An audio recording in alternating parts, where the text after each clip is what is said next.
Fala, meus queridos, tudo bem?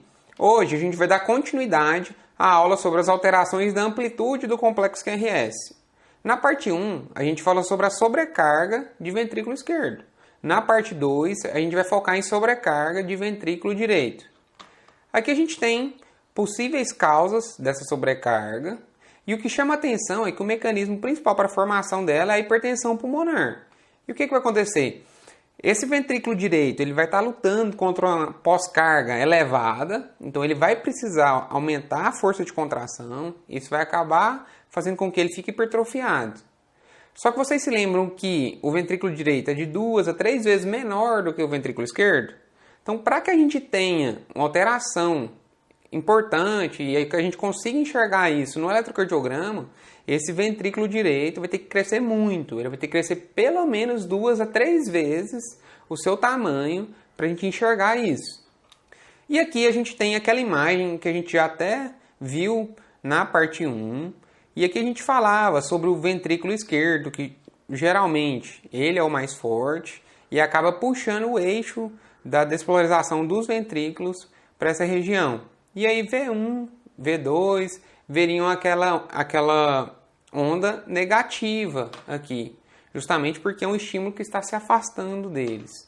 E aí se esse ventrículo esquerdo ele ficasse ainda mais forte, ficasse muito mais musculoso, parecendo assim comigo, ele veria uma onda muito negativa em V1. Inclusive, isso é um dos critérios utilizados, o critério de Sokolov.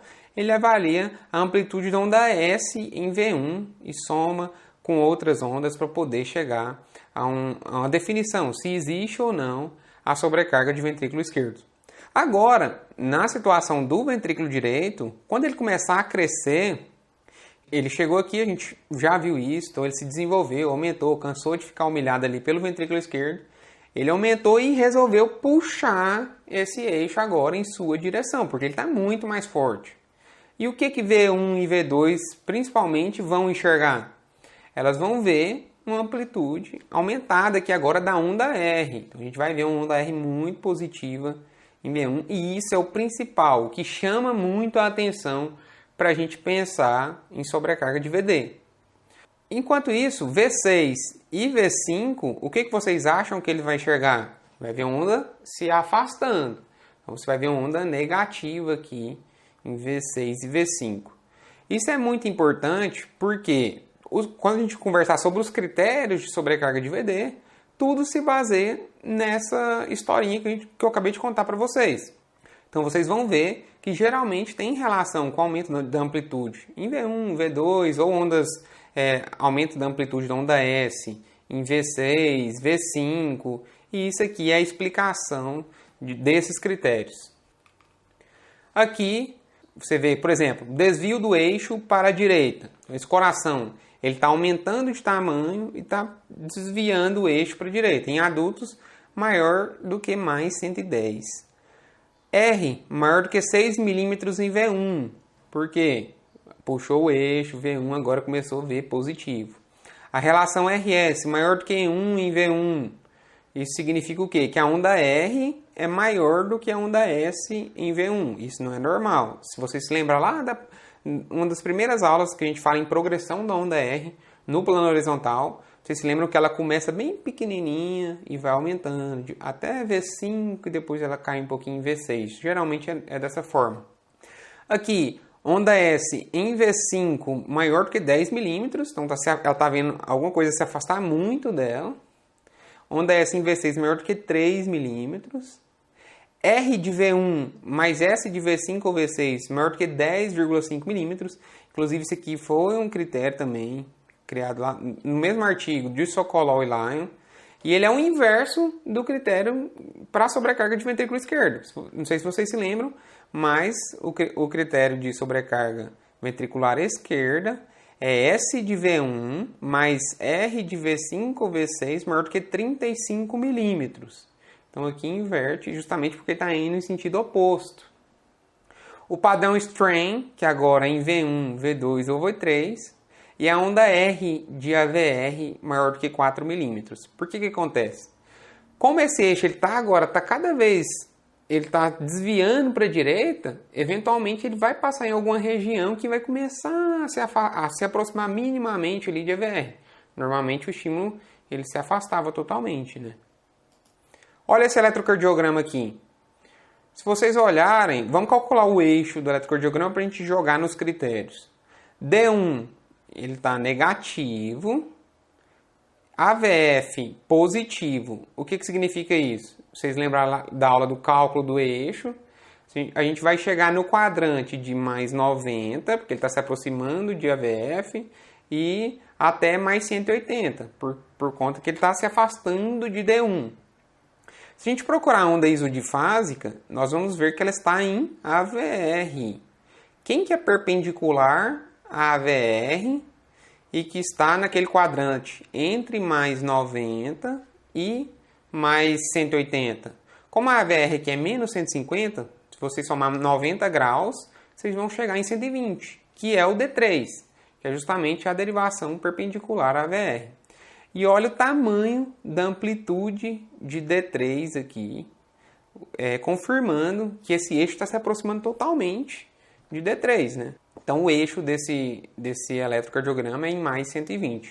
Se a gente olhar a onda P, a gente vê até que está meio ruimzinho para contar, os quadradinhos estão meio apagados, mas eu acho que está maior do que 2,5 quadradinhos. Então a gente já tem uma sobrecarga de átrio direito aqui. E aí, vamos comparar com os critérios que a gente viu agorinha. Olha, desvio do eixo para a direita, sim, ele está maior do que mais 110, ele está em 120. O R maior do que 6 mm em V1. Então, ó, 5, 10, 11, 12, 13 em V1. A relação RS maior do que 1 em V1, ou seja, a R é maior do que S. Sim, contemplou também. Onda S em V5 maior do que 10 mm. Em V5 ela não chegou a dar 10, não. Olha, 5, 9. Então ela não está maior do que 10. Ele não contemplou esse critério, mas diversos outros foram contemplados.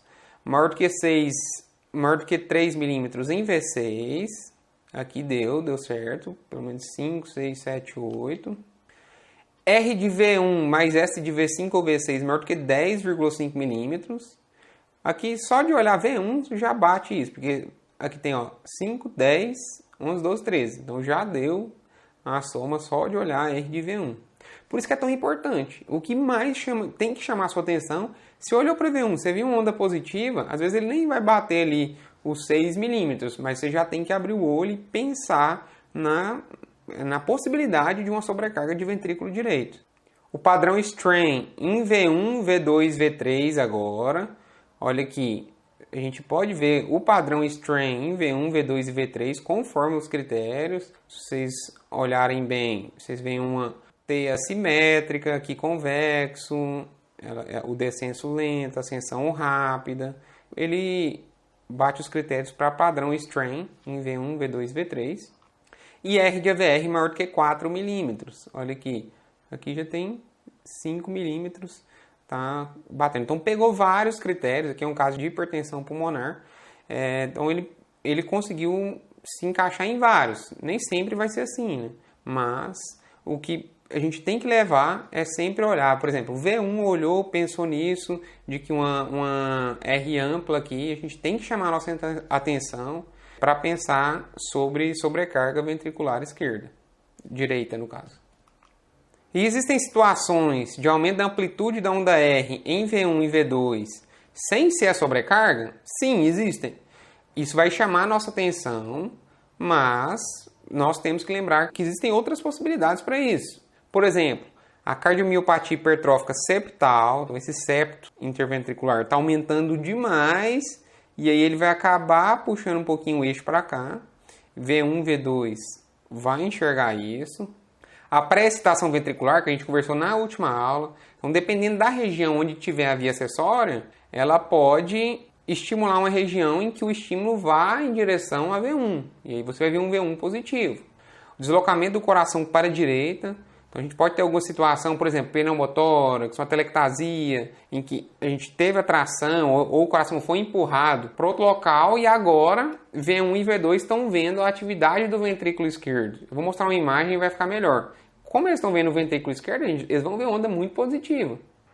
A normalidade de condução pelo ramo direito do feixe de His. Vou deixar isso aqui para a gente conversar na próxima aula, que é o bloqueio de ramo direito, por exemplo, entra nos critérios de diagnóstico, esse aumento de amplitude, mas na próxima aula a gente fala mais sobre isso. Infarto de parede lateral também pode dar. Eu também vou falar sobre isso na aula específica sobre infarto. Aqui é um exemplo de cardiomiopatia hipertrófica. Você vê aqui um V2, olha o tamanho da amplitude de V2. A gente também vê critérios aqui de sobrecarga de ventrículo esquerdo, como por exemplo uma VL. O VL está bem amplo aqui, né, maior do que 10 milímetros. Outro, bloqueio de ramo direito. E aí, igual falei, na próxima aula eu vou falar sobre isso, mas é a situação em que a gente vai ter aumento da amplitude dessa onda R aqui. A pré-estação com R ampla em V1 aqui também, olha, vocês veem onda delta, então essa via acessória ela se aproximou dessas derivações e acabou aumentando a amplitude vista por essas derivações, né? E aqui, imagine, eu não vou contar certinho onde que estaria o eletrodo não, mas imagine que você tem aqui V1, V2. E aí, como esse coração ele foi empurrado aqui, tem um pneumotórax hipertensivo, empurrou, e aqui uma atelectasia em que tracionou o coração para cá, quando eles forem olhar agora, eles vão enxergar a atividade do ventrículo esquerdo. E a amplitude vai estar bem maior agora. Vamos falar sobre sobrecarga biventricular agora. Como é que é? Basta a gente encontrar critérios de sobrecarga ventricular esquerda e critérios de sobrecarga ventricular direita.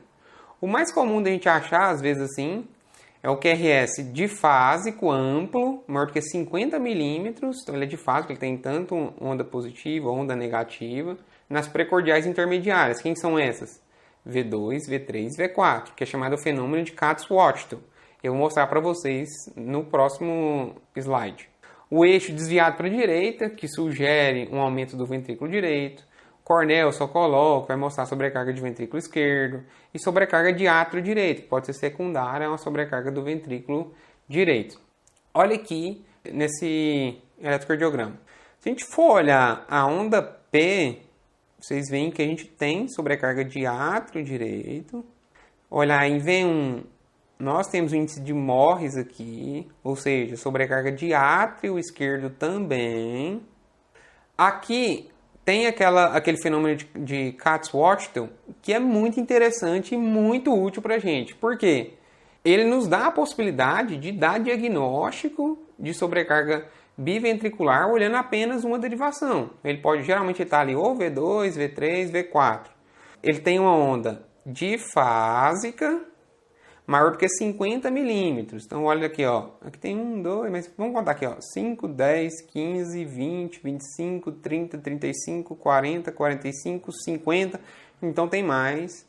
Isso aqui já bate o martelo pra gente de sobrecarga biventricular. Mas a gente pode olhar também outros critérios aqui. Se a gente fosse calcular o eixo isodifásico em D1 com AVF positivo, ou seja, ele está passando perpendicular a D1 e se aproximando de AVF. Ele está próximo ali de mais 90. Se ele tivesse em mais 90, ainda não é um desvio à direita, mas ele já está indo próximo a um desvio à direita, né? Aqui também ele bate o critério de Cornell com essa S de V3 aqui, maior do que 28 milímetros se for sexo masculino e maior do que 20 milímetros se for sexo feminino, né? E agora a gente vai conversar sobre situações de amplitude reduzida do complexo QRS. Por exemplo, a fibrose miocárdica, tem diversas causas para isso, em que os cardiomiócitos foram substituídos por tecido fibroso, que é eletricamente inativo. Então a gente não vai ter ativação, a amplitude vai diminuir por conta disso.